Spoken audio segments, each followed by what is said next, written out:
Hey guys, today I'm going to be making a very short video on why I think that preterism and partial preterism is false teaching, and also why so many people have fallen into this false teaching. In other words, I really believe that there are a lot of people out there who have been deceived by preterism because of the horrors of dispensationalism.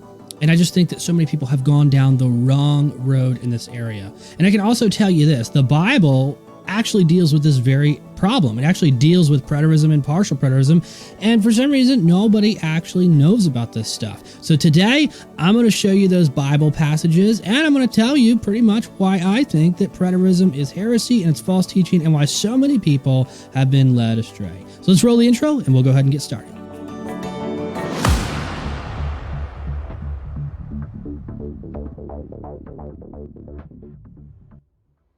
Well, just to start this video off right, I think that it's very important to kind of, disclose exactly what we're trying to do.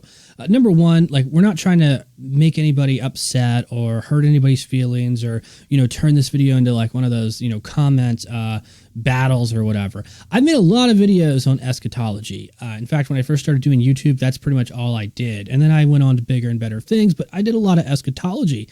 And I did a handful of videos on preterism, and quite frankly, a lot of people have just gotten really upset over some of those videos because they just, I don't know, they think that, I'm being mean or something.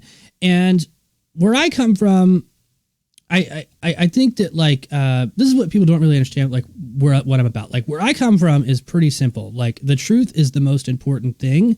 And the only way to know the truth is to actually have evidence to support the claim of truth. So you just can't say that something's true and then use your feelings to back it up. It doesn't work like that. You actually have to have evidence.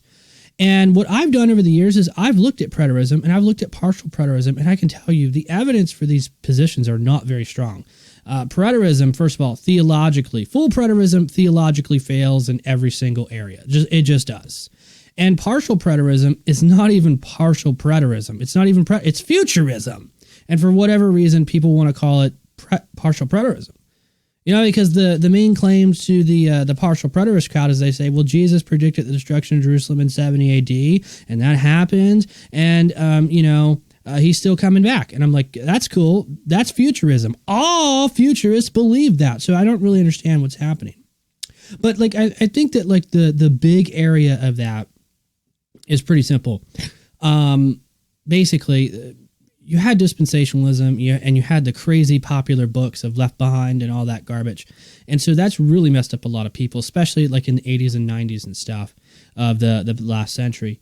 And, just so many people came up with so many weird theories, and dispensationalism, which is so horrible, and blah, blah, blah, blah, blah, yada, yada, yada. But let me just tell you this, just because you have a whole bunch of whack jobs who are saying a whole bunch of stuff that doesn't make any sense doesn't mean that the theology and the historical evidence is false. It doesn't mean that. So it's one thing to throw the baby out with the bathwater, and it's a totally different thing to say, hey, you know what? We put the baby in the water and we washed the baby, and so now it's time to take the baby out of the water because the baby's been cleaned. You understand what I'm trying to say? These are ethereal issues, very, very, very delicate. You have to be very, very careful in how you handle them. And this is why I have a passage here that we're going to talk about. It's in 2 Timothy. It's a passage nobody ever talks about. And we're going to talk about it today because I think that it's just super, super, super duper important to, be honest about the evidence. Okay. And be honest about what the Bible actually says. And so what I really want to talk about is a little bit of false teaching and a little bit about the resurrection, because there's a lot of confusion about the resurrection. And I'm not talking about Jesus' resurrection. I'm talking about the resurrection of believers. Paul talked about it 2 times. Okay. And we're going to get real technical. So just, buckle up, buckle up your seatbelt and relax for a second and enjoy the ride. Okay. There are 2 letters that Paul wrote where he explicitly talks about the resurrection of believers. That is 1 Corinthians in chapter 15 and 1 Thessalonians in chapter 4. So, the other letter we're getting ready to look at, this is the pastorals, and this is where things get very controversial. Okay, so basically, long story short, most scholars, or a lot of scholars rather, have basically come out and said, hey, we don't think Paul wrote these letters. There is a kind of like a resurgence, if you will, where more scholars today are coming up into the world and they're saying, hey, you know what, maybe Paul wrote these letters. So there used to be a consensus where people only thought Paul wrote 7 letters. And now there's more scholars coming out and saying, well, blah, blah, maybe he wrote them. I'll tell you this, though. I don't think he wrote the pastorals. I don't think he wrote 1st, 2nd Timothy or Titus, because I don't see any evidence for that at all. What I see is another person writing him. It's called pseudepigraphical. It's where somebody else writes in your name.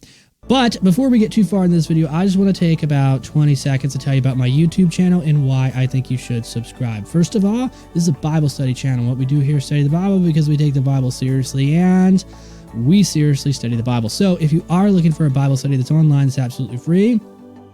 You just found it, and you can go ahead and click subscribe and the bell notification. Oh, and also I forgot to tell you, my name is Adam Jordan Clark, and I publish a brand new video every single day. And today's video is like super technical. There's a lot of information. So you might actually have to end up watching this video a couple of times because there's just so much stuff. I mean, I just told you some stuff about pseudepigraphical writings, for example, and how Paul probably didn't write the letter we're getting ready to read.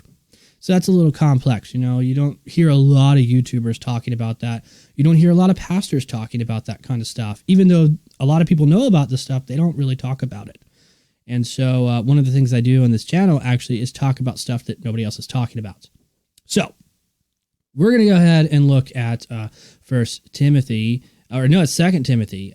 We could go to 1 Timothy, but we don't want to. Today we're going to go to 2 Timothy because it's like super important. So let's go ahead and take a look at it. When we come to 2 Timothy and we scroll down, we will find what we are looking for in this section right here. Now, this is very important to understand what's happening in the text here. So basically, if you think that Paul is speaking here, that you actually think these are authentic words of Paul, meaning Paul actually wrote them, then your perspective on how this stuff is read and how it's interpreted is going to be a little bit different. However, if you go with pseudepigraphical writing, as in somebody else wrote it and said that Paul wrote it, if you go with that understanding, you're going to get a slightly different interpretation, and it's going to be, a little bit interesting. Either way, though, whoever wrote this stuff is dealing with a very particular issue, and what they're dealing with in this passage is basically false teaching. Now, verse 16 is where we really want to pick up, and here's what it reads. It says, "But avoid pointless chatter, for it will progress to greater godliness." So that tells us that there's a lot of people who are, talking about nonsense, and there's a lot of people who are ungodly. There's a lot of ungodliness, a lot of unholiness that's happening in this church. Pick it up in verse 17. It says, "And their message will spread like gangrene, among whom are Hymenaeus and Philetus." Now, these two people are obviously being named as false teachers, and also in 1 Timothy, Hymenaeus is mentioned also along with Alexander. So basically what's happening here is they're false teachers, and they're teaching a whole bunch of nonsense. So, in picking up in 18, it says, "Who have deviated concerning the truth by saying that the resurrection has already taken place, and they are upsetting the faith of some." So, long story short, what we can gather from reading 1 Timothy and 2 Timothy is that Hymenaeus is probably the leader of this group. And basically what he's saying, look, guys, he's not saying we missed the resurrection. He's saying that the resurrection has already happened and we missed it. Okay, so it's important to understand exactly what Hymenaeus is teaching. He's not talking about the resurrection of Jesus. He's talking about the resurrection of believers. Now, this is very important to understand because when you understand the controversy in our world, you begin to understand what's going on here. So, number one, you have the resurrection of believers, and then you have the rapture. And a lot of people kind of say that these things are the same. I will tell you this, there's nothing wrong with saying that they're the same because it doesn't matter. They're both two different doctrines that are two different words that are talking about the same thing. If you want to be biblical, you can just say the resurrection, and it's still talking about the rapture. Why? Because Paul explicitly tells us this in two books. He tells it in 1 Thessalonians and 1 Corinthians. He says, look, there are believers who believe in Christ, and when they die, they're going to go in the ground. And when they're in the ground and Jesus comes back in the sky, in the clouds, they're going to be raised from the dead, a.k.a. the rapture. So, I mean, I don't care if you call it the rapture or not. It doesn't matter to me.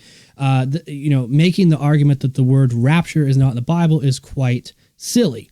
The important thing to understand here, though, is that there was a church early on. This is probably written about 80, 85 AD, somewhere in that time frame.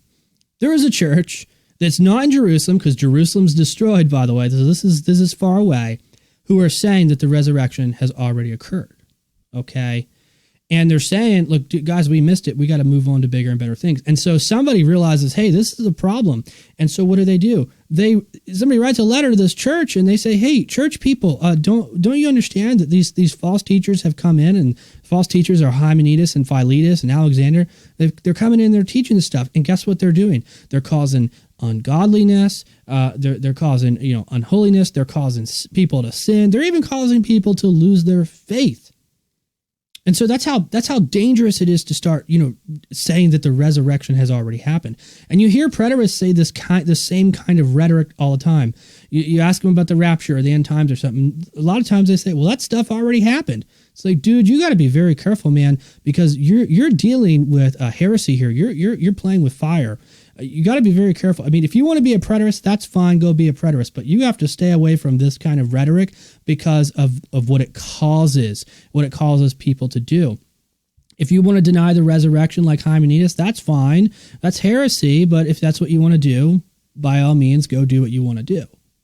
But it's quite silly to sit here and read this passage and know that there were false teachers in the first century, just a couple years after 70 AD, who were denying the resurrection. And we have a letter that says, hey, look, the resurrection hasn't happened yet.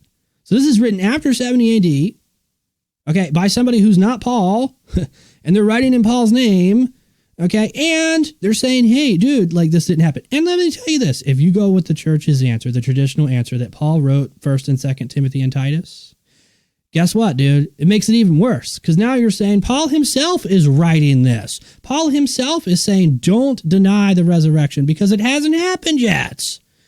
Very, very big problem for the preterist. So this is one of the reasons why preterism is false teaching, why it's heresy, is simply because we have a great example in the Bible of heresy. We have people who are named in the Bible as false teachers, and they were causing people to lose their faith. When we look at preterism today, we can see pretty much the same kind of stuff happening. You look at a lot of preterists and a lot of people in the preterist circles, and you can find a lot of ungodliness. You can find lots and lots of really bad stuff happening. So it's a word of caution. It's a word to the wise. It's called a warning. Don't watch this video and get upset if you're a preterist and think that I'm just trying to, take people out. What I'm trying to really give you here is a warning. There is clear words in Scripture that tell you, hey, you got to be careful when you're dealing with this end time stuff. You have to handle this issue with great, great care. Listen, if you like this video, let me know in the comments below. If you want to know more about Hymenaeus or Philetus or Alexander or the resurrection or pseudepigraphical writings or what evidence there is to suggest that Paul did not write 1st and 2nd Timothy or Titus and why the church has thought that he did write it for so long, if you want to know about all this technical stuff, let me know in the comments below, and I'll make some videos on it. I have some more playlists up here if you want to go and check them out. Don't forget to click the big red A, because when you do, you subscribe to the channel, and you get a brand new video just like this every single day. My name is Adam Jordan Clark. Thanks for watching, and as always, I will see you in the next video.